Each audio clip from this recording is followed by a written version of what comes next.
And our next panel is about social. So the moderator is from 7X, is Lavenjer. And we have 5 social panelists, Suji from Mask, Wilson from CyberConnect, Troy from Redon, Kevin from Lifeform, and Jaden from Click. So if you're interested in social, now it's go time.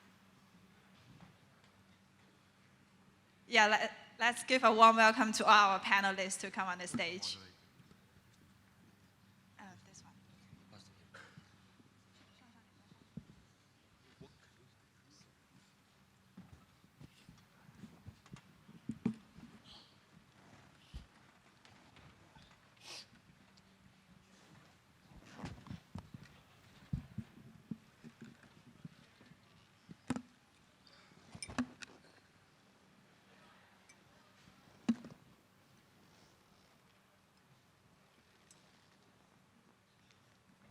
Hi, everyone.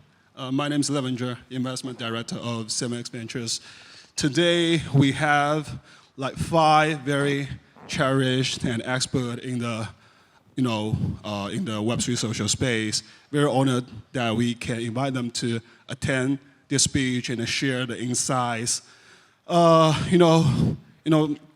Social has been a very interesting topic most recently due to what has happened to like friend.tech, and the transaction volume has been amazing. So, and these are all the the pioneers, entrepreneurs, and insiders in the space. So that's why we, try to get them together and share more insights with all of us. So we welcome them, and I will let them introduce themselves. From Wilson. Hello, everyone. Glad to be here. I'm Wilson Wei. I'm the co-founder of CyberConnect. We're building a decentralized social network, starting from providing the first ever, aggregated account abstractions for login, sign up. Yeah. Hi, everyone. My name is Troy, the co-founder of Redon. Redon, we're building the infrastructure for the content layer of Web3. And people probably know us more as a mobile app. We're building a Web3 content aggregator mobile app. That's what we are.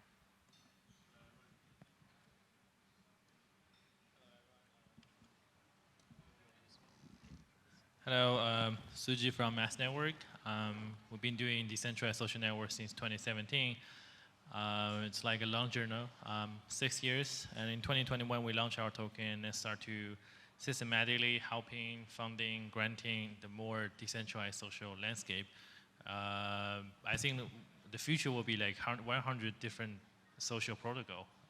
It will be boring if there's only like 5 social protocol, but it's also going to be like a compatible, inter-exchangeable feature that everyone can talk through different protocols. So we are kind of like building a bridge between the Web3 protocols and the Web2 to Web3.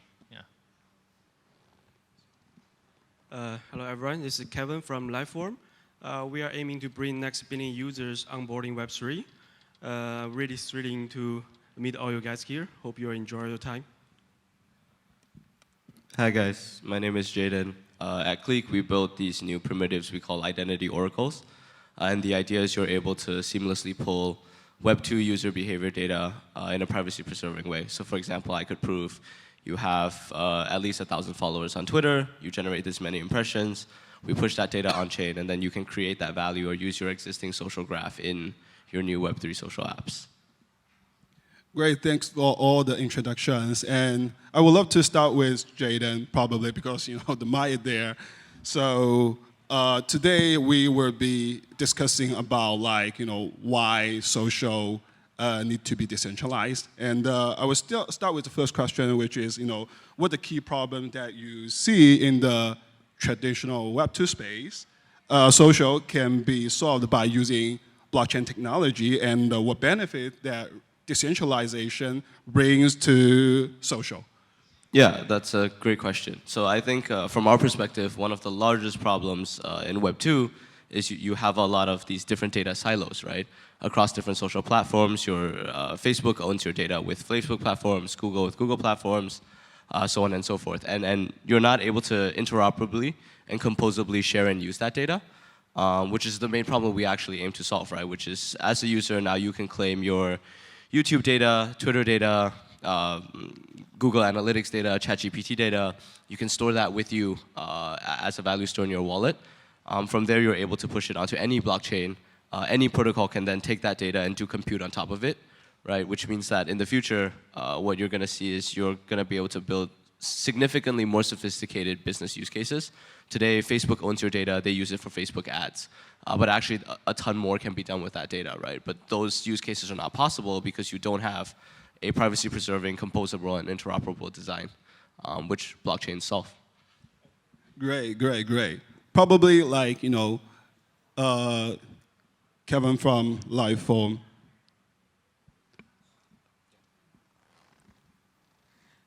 Oh yeah, I agree with Jaden's idea. Besides about this, also I think that the privacy and security also is a very big issue, and also maybe a very huge improvement which can Web3 be done and do the Web2 data. From my side, I used to work in the Tencent boards. We have faced a problem like when you do some discussion on the centralized platform, and when you have some debate or you have some pros and cons, you need you have the power to shut down all the debate and say, okay, we shut down this, and okay, we give you a loose to some part. But actually, in the Web3 part, I think it's a value network. So if you have some debate or you have some like a social issue, you can use like some Web3 power to leverage it and make it maybe more privacy and more security. It's be great. Yeah. Okay, got it. I think like if the centralized social network is working, I mean, people don't really want to switch to decentralized one. But the problem is like the centralized social network is not working. The people's interaction and activity is not bounded by national border. You can have foreigner friend, you can have like many friends, you have friends from even like alien friend, like boss friend, AI friend, right? But like right now, the centralized social network basically limited every social network have a base, have a home base, like rooted in a nation state country. And Right. eventually it will intervene in the social network, stop people forming different kind of groups, political party, and use all the means to prevent them to grow naturally. I think that's the time those like platforms will eventually trade off. They say, oh, we have to go IPO, we have to earn money. So we do listen to the nation state government, and we do close down functionalities. For example, you cannot really, like even Twitter have the tip functionality. You cannot really tip any user from any other country. Right? You have to go through the KYC process, and even most of the social network, they do have the capability to have anonymous users, but you have to have your cell phone to log in. That's enforce some kind of KYC. I think that's a problem. It's not because of the technology need to be 100% decentralized. It's just saying the regulator and nation state government is chasing relentlessly that we have run away from them into a shelter. Using the decentralized technologies, they cannot infiltrate. That's a place that eventually we can have our own unique innovation. And the innovations like those blueprint already out there. We already have the idea of like how Twitter can be decentralized, how WeChat can be decentralized. Just within the old boundary, you cannot do that. So I think that's why we need decentralized ones. Got it. I completely agree. I'm a firm believer of like full decentralization, but there is still a little bit debate of like, whether, because you just mentioned like KYC kind of stuff, right? Which also is going to be a big hurdle for like, decentralized social network. Then how you see like probably the growth path or like the legislation attitude towards like those decentralized social apps, or you think it's not that yet? It's probably like maybe like 3 years later or 5 years later that we talk about it. I think it's going to be a very tough question, honestly. we always, I mean, the whole industry, the whole crypto, Web3, whatever industry, we refer the cyberspace as a new continent. We always say that, oh, we took the Mayflower, we sell to the new continent. Well, that's always we say that. But if you really look into the historical comparison here, like the American founding father don't really have the freedom by granted. It's a very tough, it's tough revolution, right? Involving many different parties, involving many different powers.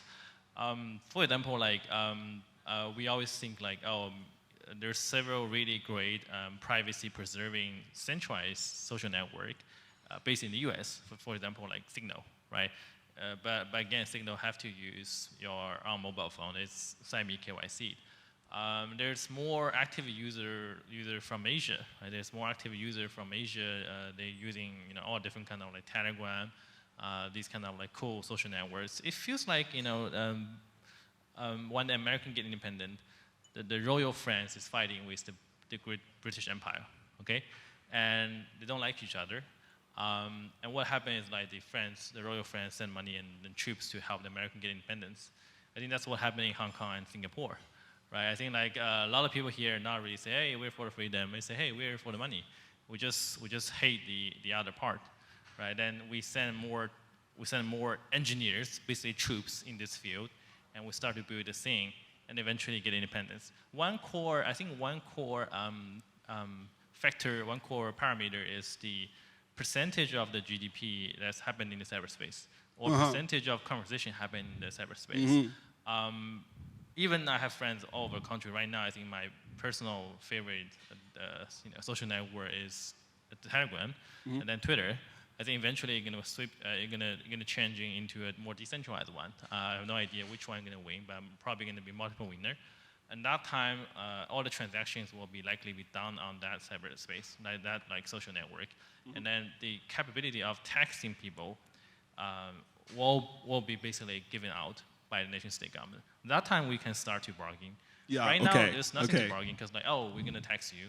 We're gonna just pass a law. Okay. Yeah. You have to make them feel painful. Say, hey, we lose like huge tax results. We lose a huge amount of billionaires. They went to the new cyberspace. That's the time you can start to bargain and say, oh, okay, what if we, you guys have a new law, we move back a little bit. Yeah. But at the time, it's going to be a habit problem, right? Yeah, so it can take, it can take many years, but like, this industry is only 10-year-old. So yeah, okay, agree. Quite optimistic. Okay, got it. Choi.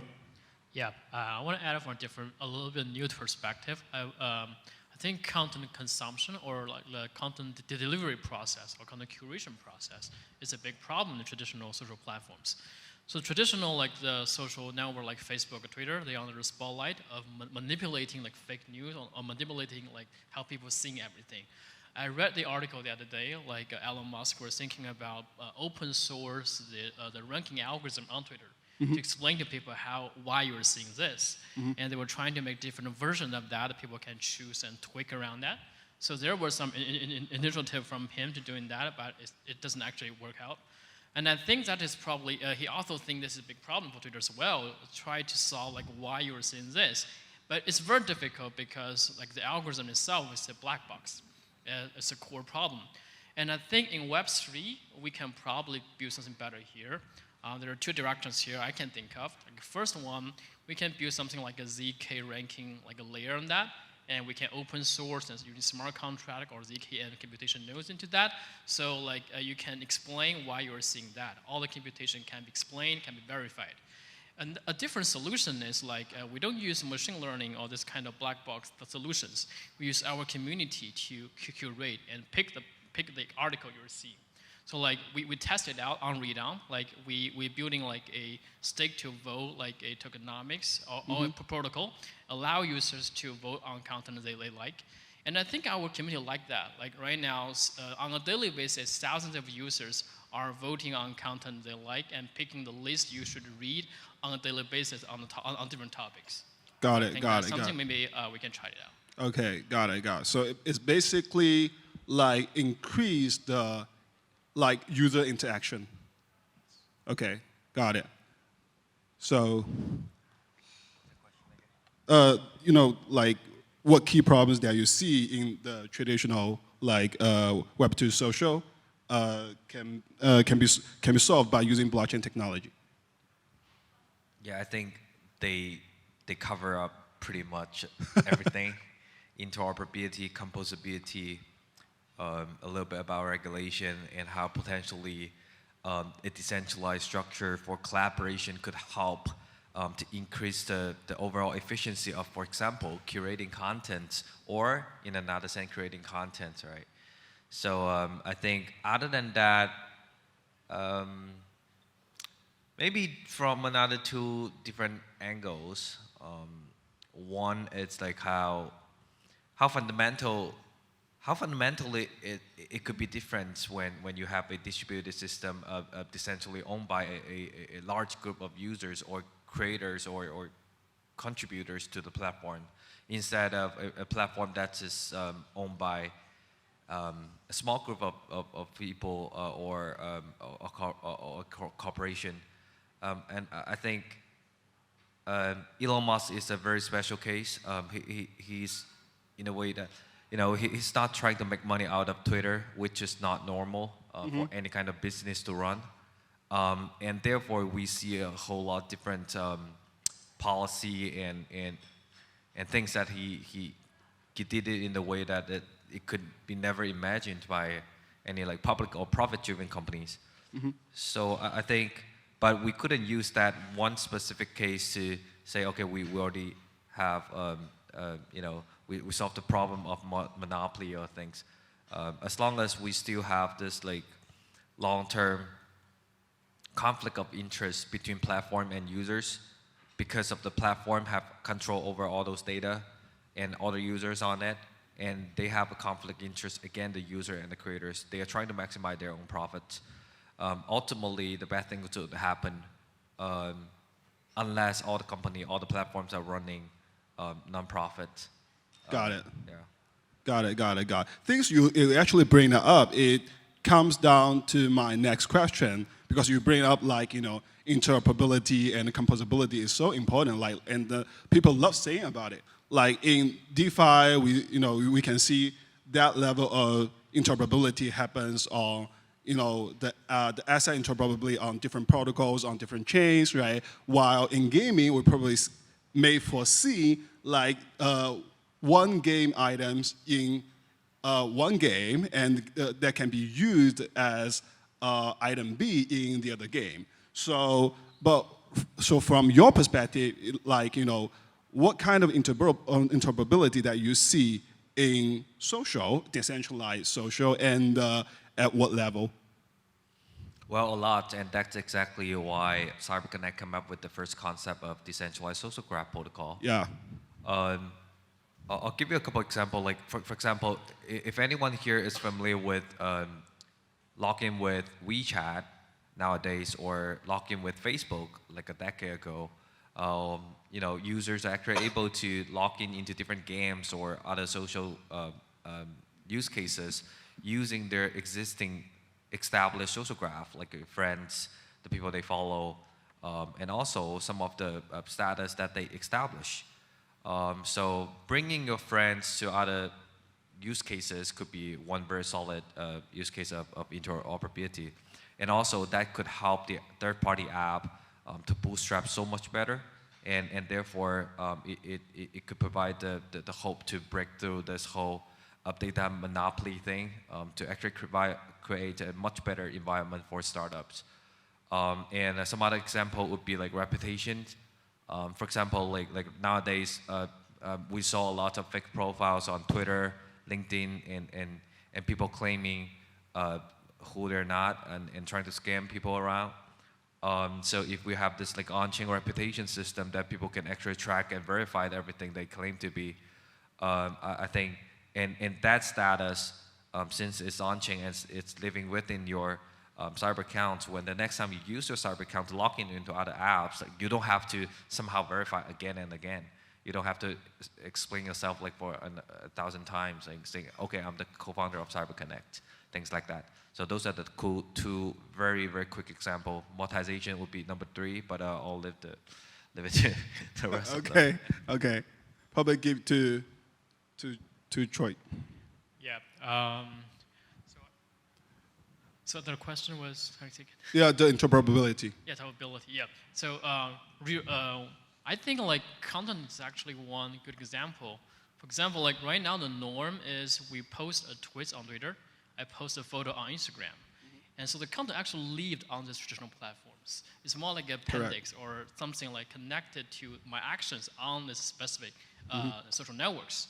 But I think like probably a better norm is I post or create a content to a protocol. Then I give accessibility control to different channels, and they can choose to help me to promote to different channels.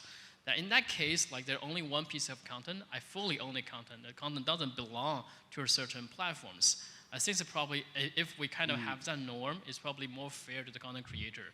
And there are a lot of things can happen. For example, copyright or accessibility control or revenue models on the content. This can be implemented like based on the core, like the shared component of the content protocol. Then different like channels can use this kind of the shared component of that. So I think that is some kind of the buildability or composability on the content layer that Redon would try to build. Got it. But do you find like the ownership of certain contents, users might think it quite important, like the owning a piece of content that I have on a decentralized social network. Do you think it's really important for like the users? Yeah, I think like the ownership of a content is very different with ownership of assets. For example, like once the content is only a piece of information. Yeah. Once the content is public, it's already there, everybody knows it. You actually lose the ownership because content is not kind of a fixed or finite like assets. Yeah. So I think like the owner, so we actually there's no ownership of the content. Okay. We only have copyright, something along that with the content. Okay. Like yesterday, I was talking with Tom from our team. Okay. They were building like what they call UDL, a Universal Data License Protocol. Okay. So I think it's a super cool idea, and then we share some vision here, and I think it will fit like what we try to build as like giving accessibility control to a unique like content unit. Mm-hmm. So you have to specify like the different terms you kind of apply to the use case of the content. So it's very different like NFT or other thing than just owning assets. Okay, got it. So to Suji. I mean, like if we look top down, the largest social network out there is like Facebook and Twitter. And if you count the IME, it will be like Telegram, WeChat, Line, Kakao, WhatsApp. It's like another Facebook family thing. So that's going to be the Web2 big ones, right? Then from that perspective, we look top down, that the largest one is probably Mastodon. Have like a few million MAU. Then Blue Sky, supported by Jet Dorsey, have around 800K user, but a lot of more potential. And Nostr once reached like a few million user and a few million MAU, but now it's like a little bit in a problem with more, more trade-off with centralization or user better UI UX. Then it comes to the more decentralized one, like CyberConnect, Farcaster, et cetera. That's all about like several hundred K users, right? Mm-hmm. The funny thing is like, if you look all these relatively decentralized solutions, they're not even compatible to each other. Like, okay, I just tell a newbie, right? Tell a non-crypto newbie, hey, get a wallet, and this guy get a wallet. Then just say, hey, tweet something, post something. Yeah, I post something on Nostr. Can you use Lens to reply me? No, because it's different key. But honestly, it's the same key. It's the same curve. Even the BIP standard for memory words, 24 words, the same. The user gets like, oh, what? It's the same 24 word, but I can't. You can't reply me. What happened? I think the problem is like there's so many different internal fighting within the industry. Everyone try to be, hey, I'm the decentralized Twitter. I'm the Facebook killer. Just like, I remember 2018, there's like 20 ECM killer. Now they all switch to layer 2, layer 3. I think the same thing can happen. Like no one really wants to kill Twitter as a public square. Maybe we want to kill Twitter as a private company that's doing some evil thing. Maybe we want to kill Facebook because there's many censorship. I love your vision. We should preserve the square, public square. and then somehow connect everything on top of it. So that's what we're doing. I think in the next 5 years, let's say maybe in the next bull run when 7X doing another panel here, everyone will say, hey, Okay. we are at a Facebook, Twitter layer 3.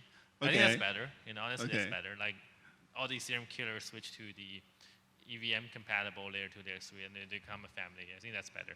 Now it's like people don't talk to each other. That's the best thing.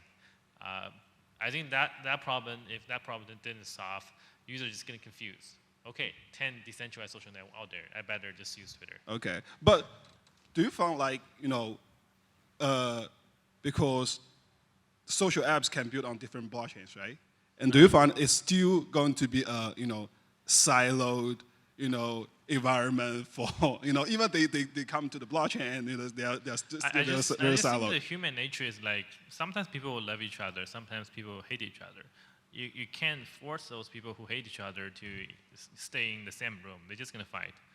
And you either just admit there's a fight, or you say, oh, I charge you $5 for fight inside my room. You just don't pretend the fight doesn't exist. So the problem with the centralized social network after the Donald Trump ban is like sometimes they pretend there's no fight, and they cannot monetize the fight. Okay. Right? So that's a problem. And I think like if we able to connect all the decentralized social network together and just say, hey, we preserve the culture and preserve the Twitter public square, we can say, hey, we are the Twitter layer 3, layer 2. We're the Twitter roll app. Okay. Yeah, I think that's going to be much more fun. I think like in next 5 years, we're going to just all switch terminology. Got it. Yeah, as for the interoperability, actually we have the implement Yeah, you're doing the interoperability stuff, right? Yeah, talk a little bit. We have actually we have implement our own kind of the stuff. Like we develop kind of a paradigm for the unified paradigm for the identity, data, asset, resource, also for the status we build for games. But actually we have an interesting finding. Actually, it occurs because of a bug. All fault is due to the developers. One day, the front-end developer just mislink a token URL from one NFT to another. It's a very interesting finding because our users have Web2 users and Web3 users. Web2 users are really sensitive about the appearance. Actually, the one NFT is like a blue coat. The other one is like space uniform. So once the link is mistaken, the web users are they are very annoying at saying like, okay, you mistake my appearance. Actually, but if you look at the token URL, it's the same NFT. They only messed up with the front end. But when you log into games, actually they will come back the same. So web users, they don't complain. They know what happens. So they just say, okay, my asset is safe. So my interoperability is safe. All my record, all my price, they will not go down. But web users, they say, okay, give my money back. That's one of my space uniform. Why you give me a blue coat? So actually, after that, we have two solutions. One is that we change the URL back because it's a mistake. So we just change the URL, everything will be fine. But the web user don't satisfy. So the best solution is that we build an NFT DEX, so that them to swap their own NFTs using the DEX. But you still see it's very interesting because the web users, they are more focusing on what they contribute to their own games. They contribute their money, contribute their emotion. They want to inherit like, okay, I spent like $7,000 in one game. I'm the leader of the community, so everyone call me the boss. When I move to a new game, I don't want to start from the zero, from the ground. I just want to say, okay, I inherit all my asset, all my reputation, and start from that. I think that's a kind of a use case of the interoperability. I want to inherit my reputation, and from one to the other, I want to be the boss, not from the zero. I'm a working BAYC, so I'm the boss, so that's what they want. I think, yeah, that's what we found from a mistake. Got it. Yeah, so we're running out of time. I think everyone covered most of it, but I just want to bring up a very interesting example for interoperability that I've always thought of. Wilson mentioned reputation, right? Reputation being interoperable. We're not going to build this, but maybe Suji or Wilson could incubate someone that will. Yeah. So the idea here is dating apps, right? Today, when we use dating apps, you swipe someone, he says, "I work in finance." That could mean he's a investment banker at JP Morgan, or it could mean he's a degen in his mom's basement trading shitcoins every day, right?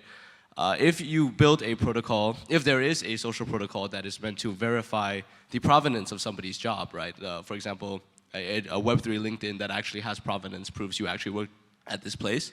Someone else could take that social profile and build a dating app on top of that, right? That's an incredibly powerful use case that is not possible today. One, because you can't prove provenance in social apps in Web 2, and two, because even if you could, the integration there is permissioned, right? It's permissioned by let's say, LinkedIn, if they were able to do that. Correct. Yeah. Very true. Very true. I do have probably a few questions that I really want to discuss with you guys, but we have really limited amount of time. So thanks today. Really thank you for attending our conference and to share all the insights with all of the people who are interested in decentralized social network. And so yeah, hope that we can really do something big to evolve the industry. Thank you very much.